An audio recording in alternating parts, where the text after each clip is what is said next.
9 months ago, more than Of an international airport on Kooragang Island first came up during the last federal election campaign, and its supporters are still battling to prove that it's a credible option. It's just as realistic as it ever was, in fact more so now that Badger is on the way out. A very fast train is seen as essential for the whole proposal to get up, but a source from the Transport Minister's office says, whatever happens, Newcastle is always going to be too far from Sydney to house a successful international airport. The Lord Mayor of Newcastle says, regardless of what happens in federal cabinet over Badgerys Creek, there's a lot of ground to cover before Kooragang Airport is a reality. I don't believe that we ought to be looking at things that might be a wish. We ought to concentrate on what's achievable. And what is achievable is expanding the facility at Williamtown, and that's where we ought to be putting our efforts. But Hilton Grudgian from the supporters for Kooragang Island Airport believes the cause is worth fighting for. And it would be a shame for it to go to Canberra, it would be a shame for it to go to Lithgow. We need those jobs, we need that opportunity here.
Under the plan, Wallsend High School and Waratah Technology High School would be restructured to cater to students from Year 7 to 10, while Jesmond University High would be just for Year 11 and 12. Some parents claim they were never part of the decision-making process.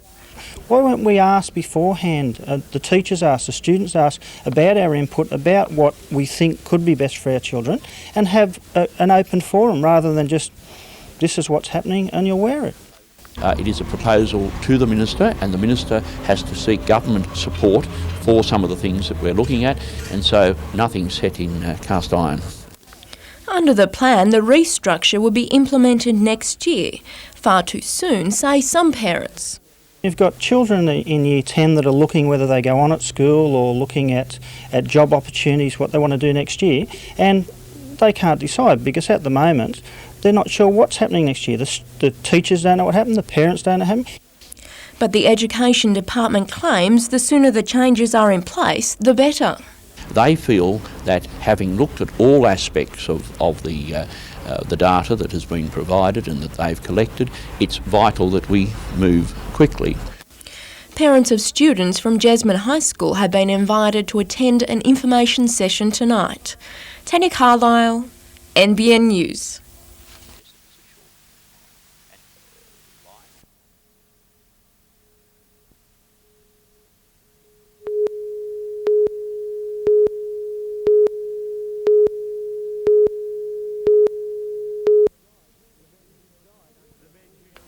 The men who died under a Blue Mountains waterfall were highly regarded as group leaders.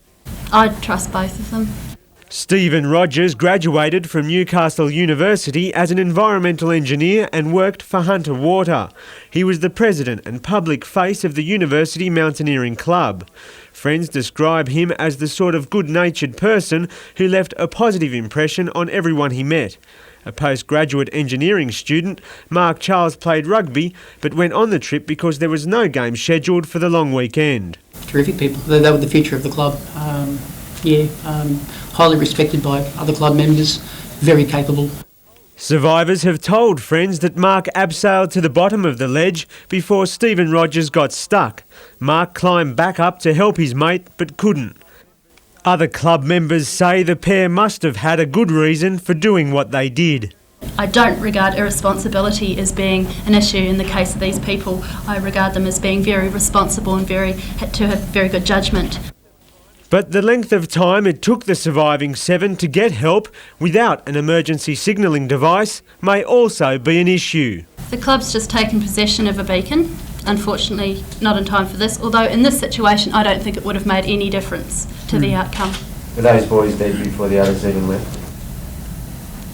I don't know. I don't know.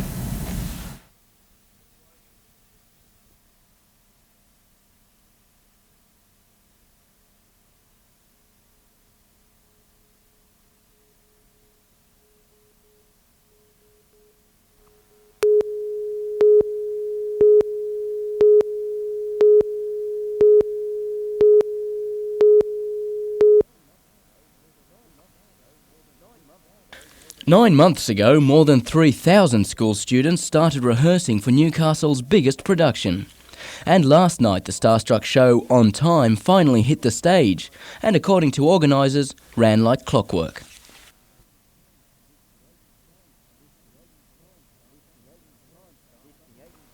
It's the 8th time Starstruck has been held. After a near full house last night and Friday's showing already sold out, this year is shaping up to be the biggest ever.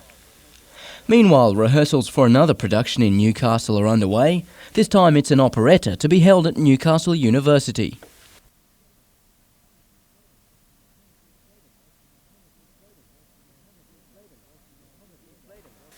Die Fledermaus is a comedy about a wealthy man's revenge at a party in Vienna.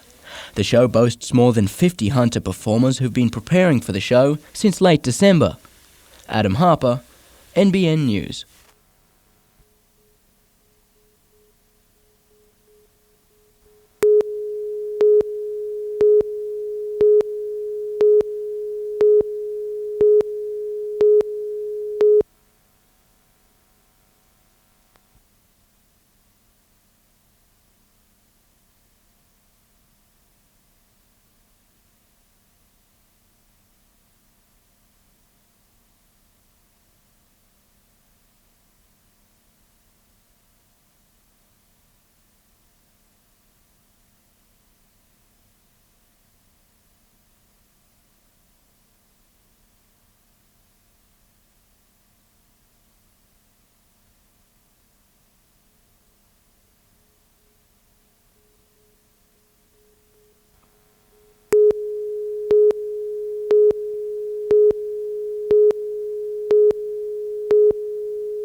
Since BHP closed its steelmaking, the Premier has cried, "Jobs, jobs, jobs for the Hunter." Now Newcastle civic leaders are delighted there's another 2,700 on offer.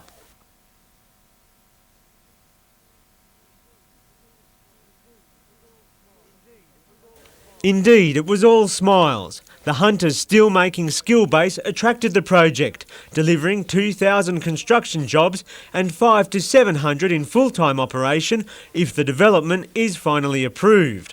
Protech wants to make flat steel products like sheet and coil at a mini mill on Kooragang Island in a project worth $1.5 billion. We're in the EIS process now. We're looking for a development application to be issued by the end of this year and for construction to start probably the second quarter of next year. The announcement that Bovis Lend-Lease will be managing the steel mill's development has given the Premier and Protech another card to play in raising the outstanding investment stakes overseas.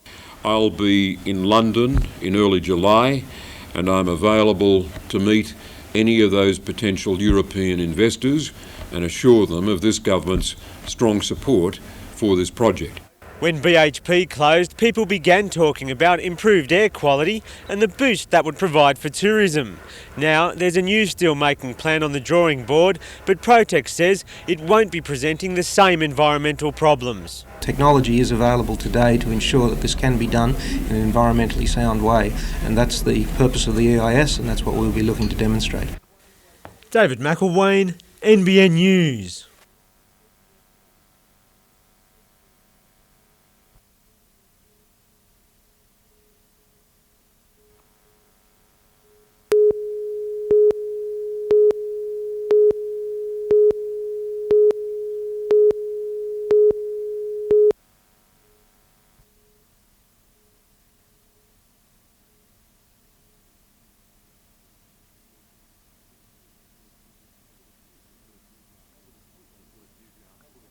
Let Newcastle as a community reach a position and put it to the state government.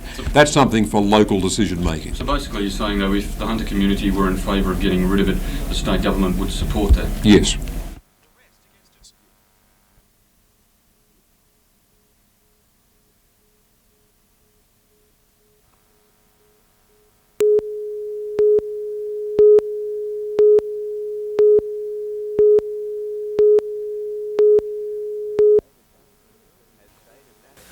As state and national champions, Warners Bay could have been expected to cruise through the quarter-final against Sydney's Erskine Park, but that wasn't the case.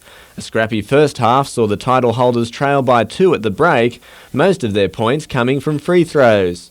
The Bay picked up the pace in the second, but Erskine stayed in touch, and with less than a minute left on the clock, the side needed this three-pointer to draw level. Another free throw put the result beyond doubt, Warners Bay winning 46-42 and later going through to tomorrow's final. There it'll face the in-form Westfield, which earlier dashed the hopes of another Hunter team.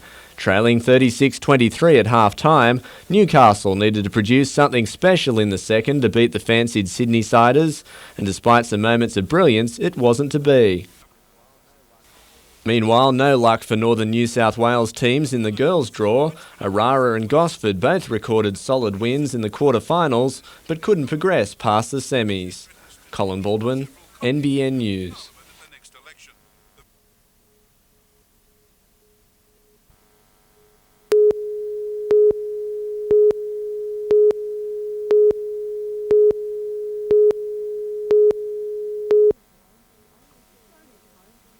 Scone is home to the only sealed airport between Maitland and Tamworth, and it's pushing to become further renowned for its aviation services. 8 businesses now operate from the airport. Local council is hoping to up that number to 17.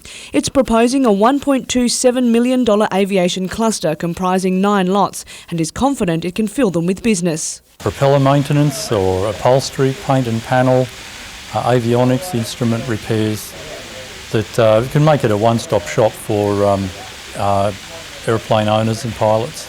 Key targets for the expansion will be aviation players who are finding costs at Bankstown Airport too steep.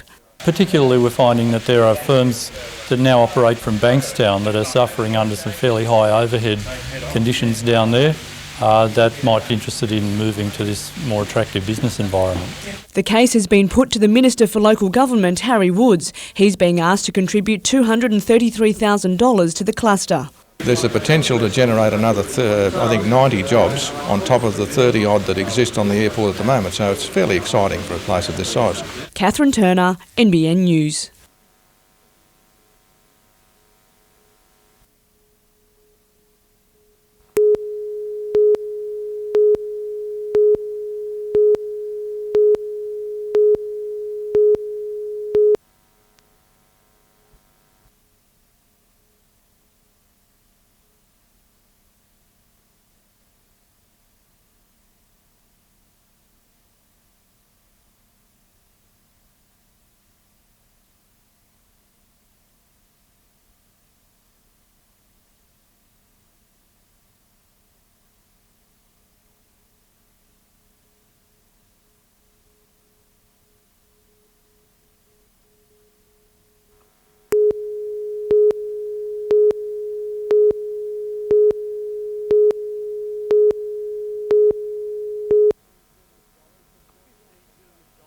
$15 million has bought Pasminco's Cockle Creek smelter a tail gas scrubber to reduce lead in air levels, clean wastewater, an environmental barrier and shipped slag off-site. Living in this community is probably better now than it has been for the last 104 years.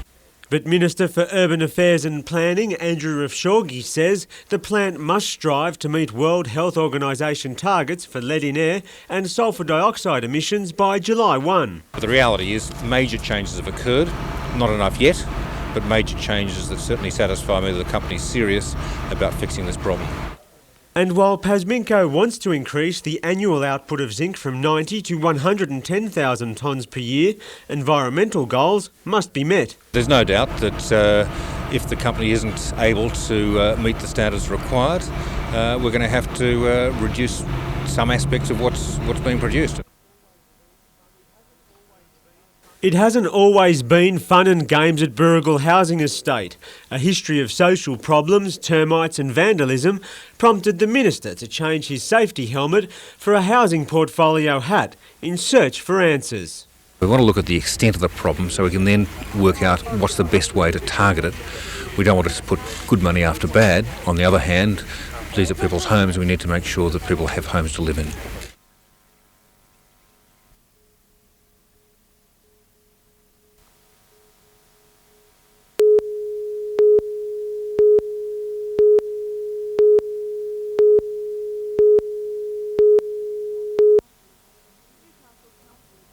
Newcastle Council is one of a few in New South Wales applying the minimum rate system to its ratepayers.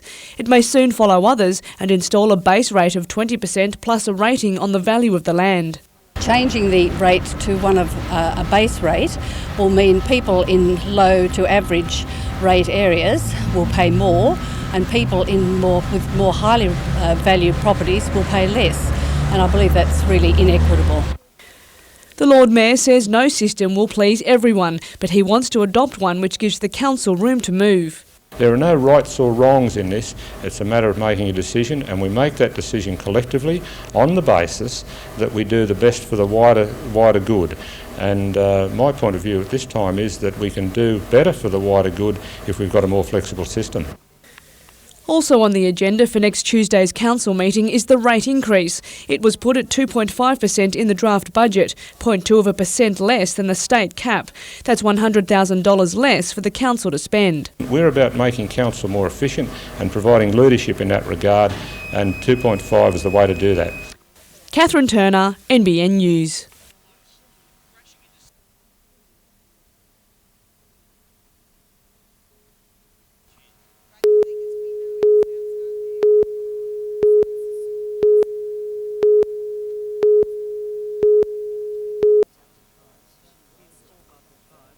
In 4 months' time, Tony Mowbray will set sail on the adventure of a lifetime. What I'm going to do is I'm going to sail around the world non-stop, solo and unassisted. So when I leave Newcastle Harbour on the 15th of October, I have everything on board, food, water, provisions, supplies, spares, to sustain me for a minimum of 6 months at sea. The 44-year-old has rebuilt his 43-foot craft Solo Globe Challenger after it was dismasted and badly damaged in the horrific 98 Sydney to Hobart race. He's just returned from a 9-day solo voyage across the Tasman designed to test the seaworthiness of his craft as well as his own strength of character. I go to bed thinking about it, I wake up thinking about it, I wake up during the night with a notepad beside the book making notes. Every opportunity I get, I'm working on the project. Mowbray needs to raise almost $70,000 before he casts off on October the 15th. Paul Lobb, NBN News.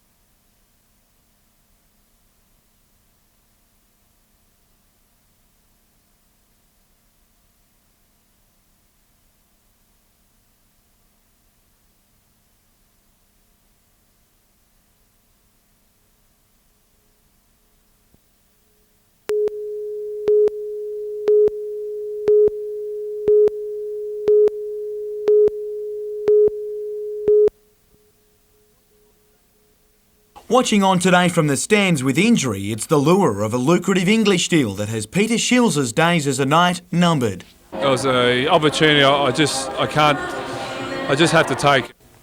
So good, Shields asked for and was granted a release from his contract to begin a 3-year deal at St Helens next season. It's an opportunity I could not miss, and also it just frees up a bit of money to retain some of the younger guys, which the club, obviously need to do.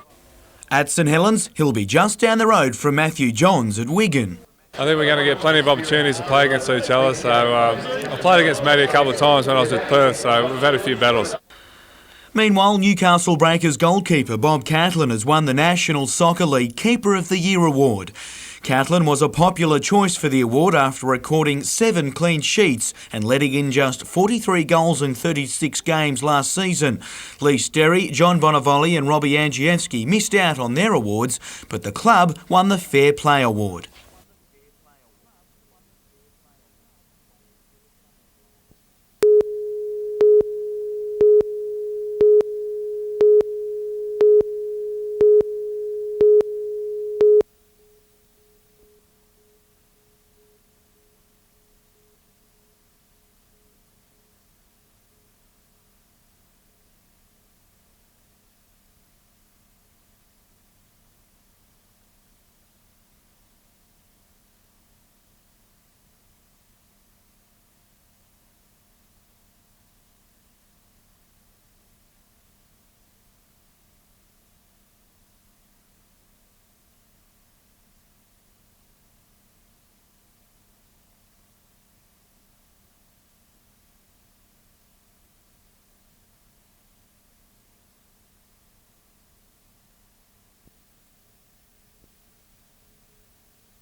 More than 500 competitors set off from the Lakeside starting line at 8 o'clock this morning. In perfect conditions, the group made its way along the Esplanade to Warners Bay and then on to Valentine. Paul Arthur from the Central Coast set a blistering pace over the 21 kilometres, putting a couple of minutes distance between him and the closest rival. He crossed the line in just over 1 hour and 8 minutes. There's a couple of hills there that sort of test you out, but it's scenic. If you get the chance to have a look around, it is scenic compared to a lot of road races that you race in the city. Rotorua Boys High School crossed the Tasman to compete in the relay section of the race this morning as part of a sister city scheme. They successfully defended last year's title, finishing ahead of 20 other teams. Came over last year and they asked us to do it again. It was pretty short notice, but we still came over. Margaret Beardsley from the Central Coast was the fastest woman, finishing in a time of 1 hour and 26 minutes. Brooke Webster, NBN News.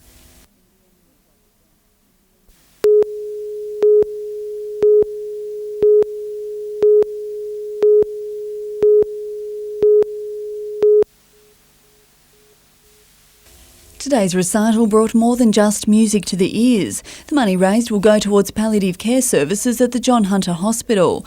Vincent Parmeter has studied music with the best in Sydney, but it was a local audience who enjoyed his talents today. Meanwhile, the Marching Koalas are preparing for their 9th international tour. They leave for Europe at the end of the month, then complete their 3-week overseas tour in Canada by performing at the Calgary Stampede. They really have the marching band culture over there. It's not unusual to have 250,000 people line the streets just barracking you on. Brooke Webster, NBN News.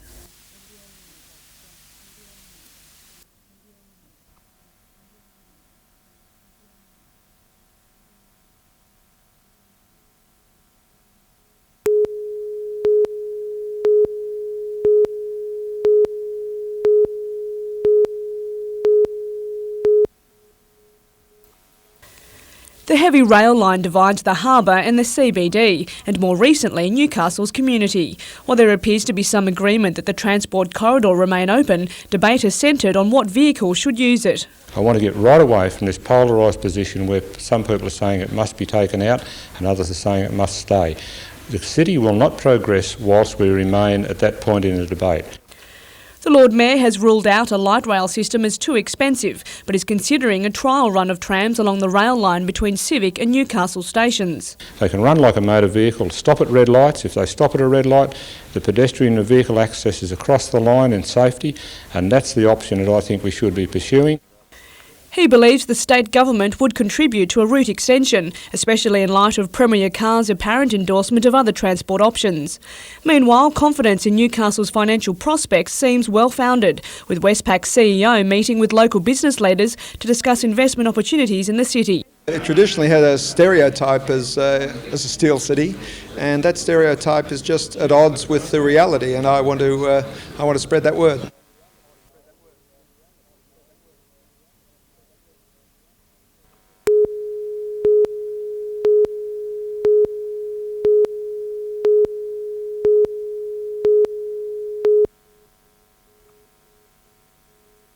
Boyd Conrick is a rarity in the world of triathlon. He competes in professional events in Australia while holding down a full-time job. The 26-year-old firefighter has been in hot form this season and has been picked up by a French triathlon team to compete over the next 2 months. Probably a chance to try and establish myself and stamp a bit of authority in triathlon. So, yeah, it is a sort of make or break period for me, that's for sure. Flying out for France tomorrow, Boyd has left little to chance, training up to 6 hours a day. And while the Newcastle triathlete will race all over France, he'll have little time to take in the sights, competing up to twice a week in the National Series. I've done that before and I tend to enjoy that more rather than the grind of just training from day to day and week to week without sort of testing yourself on the weekend in a race. So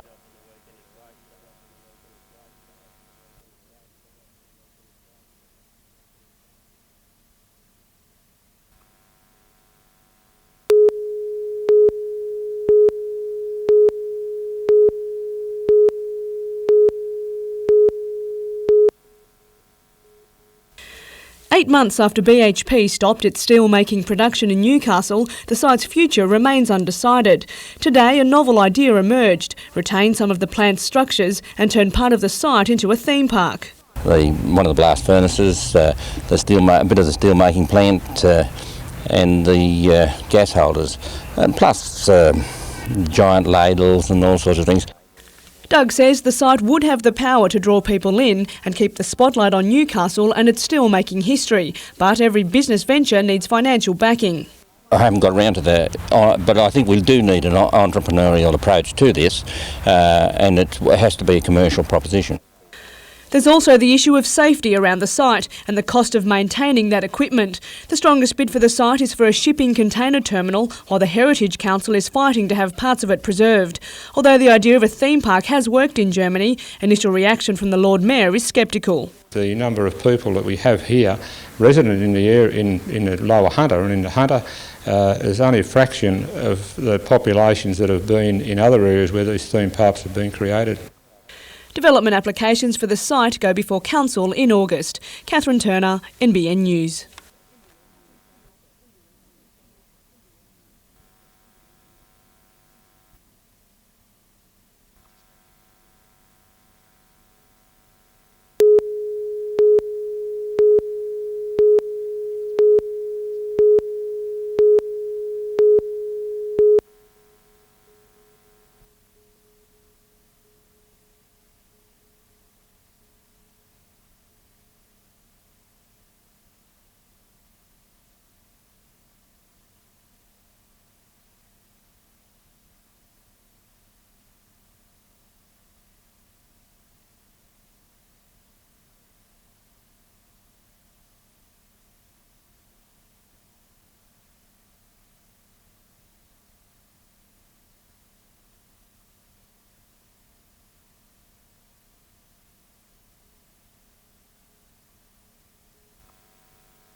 Given the uncertainty in recent weeks around the Newcastle Breakers, the signing of John Bonavollia for 3 years comes as a breath of fresh air for the club. The pint-sized striker equalled the club record, hitting 16 goals last season, and his combination up front with Andy Harper proved one of the most deadly in the league.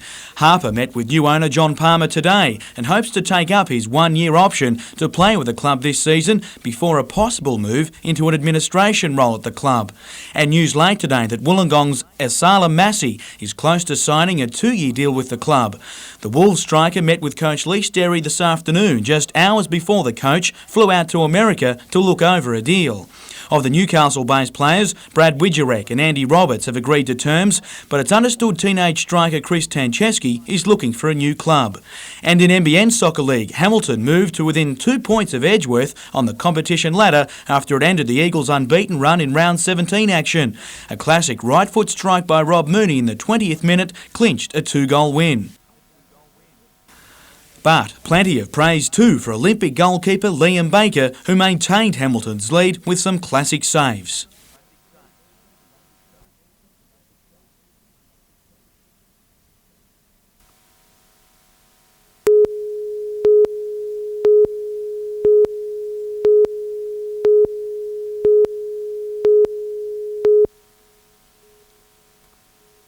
For the last 15 years, industry and research have combined to clean up Australia's single biggest export product, removing most of the ash from coal, then injecting the clean product into a modified gas turbine could be the way to a green future in electricity production. Ultra-clean coal is seen as not only a value-adding process for the local industry, but also a way to differentiate the export product. It won't be taking over from conventional coal in power-generating systems. Rather, it's aimed at being an alternative to heavy fuel oil and gas.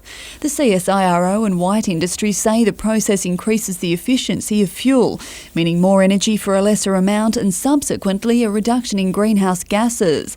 And it's a move welcomed by scientists. It's the next level of technology. It's the next level of input to a cleaner environmental production system. A pilot operation is being set up in Newcastle to test the processes over a 3-year period. Meanwhile, business people are being encouraged to make conserving the environment a critical part of their decision-making. In the past, there's been reluctance. Businesses seen it as an imposition, an extra cost. At a meeting in Newcastle today, people were urged to bridge the gap between the environment and corporations. Brooke Webster, NBN News.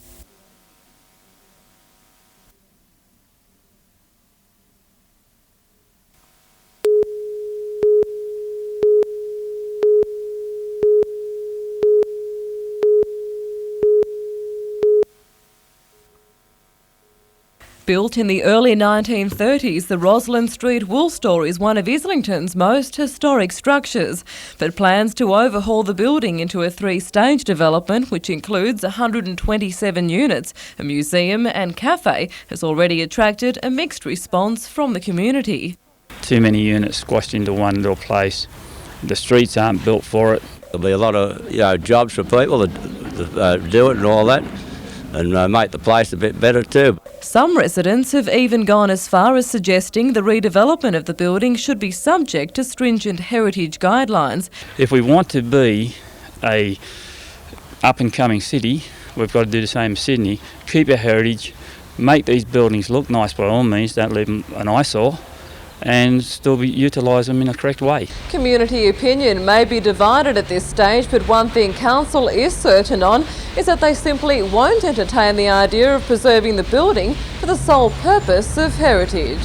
Certainly the fabric of the building, the existing structure, is proposed to be retained. It's a question of how it's being used. That's the issue that will be considered by the council. Other issues include how to refurbish the existing museum, which is believed to house the largest collection of wool samples in the world. The multi-million-dollar proposal will be discussed at a public meeting between developers, council and residents tomorrow night. Helen Kapelos, NBN News.